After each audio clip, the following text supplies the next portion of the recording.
After ng signing ni LeBron papuntang 76ers is meron agad kasunod na balita na ang dati niyang teammate na si Kentavious Caldwell Pope is inaayos na yung buyout sa Memphis Grizzlies para pumunta ng 76ers.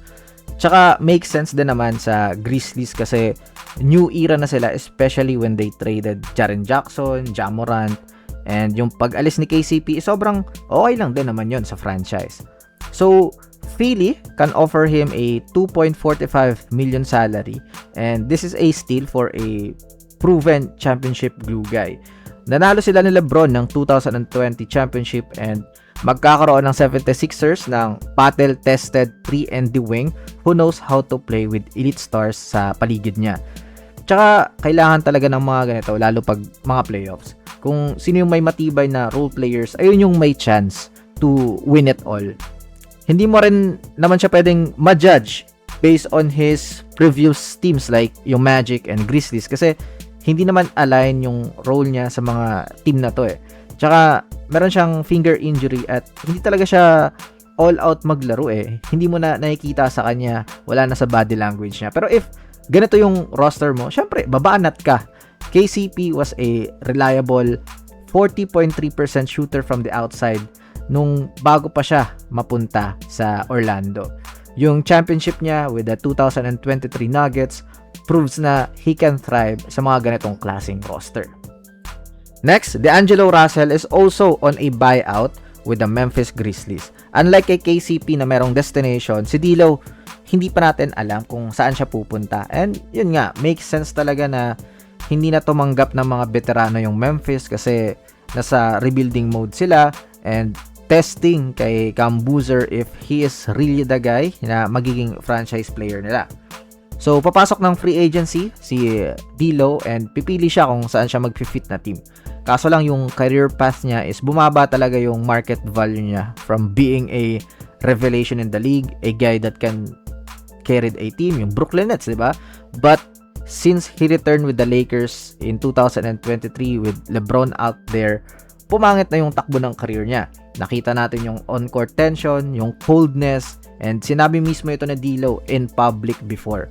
Pero para sa akin, kahit nag-struggle before si D'Lo is isa pa rin tong high-level playmaker with former All-Star pedigree na pwedeng mag-run ng offense sa second unit. Lalo kapag nabigyan ng freedom, yung vision at pull-up shot making can still lift a bench group.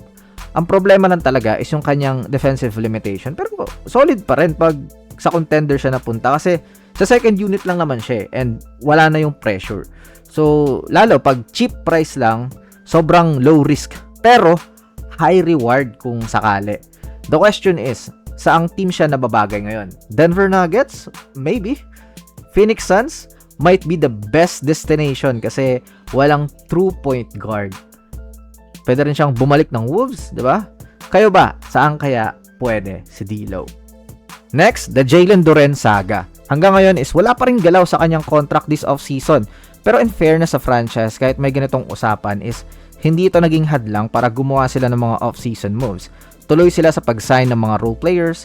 And ganito sana Warriors, hindi yung tulog si Dan Levy wishing LeBron to sign with them. And eto, paano yan? Walang LeBron. E di, na-miss nyo rin yung ilang free agents na dapat nakuha nyo. Si Jalen Duren nga ay restricted free agent. Pinipilit niya pa rin yung 5-year, $287 million contract extension. That is 57 million per year. Eh di wow, di ba? After ganong performance sa playoffs, siya pa yung may ganang mag-demand ng ganyan. Hindi na nahiya kay Cade Cunningham no? So, ang gamit na alas ni Duren ngayon is i-take yung qualifying offer na 9.6 million tapos mag-free agent next summer. Ayun, walang pipigil sa kanya.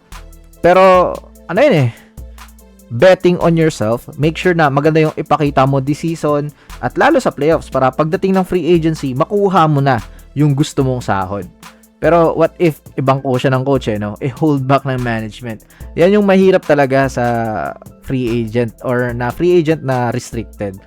So, yung ibang teams is inassess din naman yung value niya. Nasa 120 to 140 million in 4 years. Kumbaga, 30 million per year.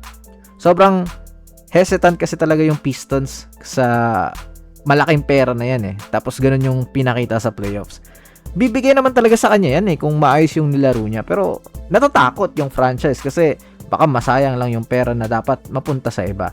Hanggang ngayon is hindi pa rin nagmi-meet halfway ang both parties.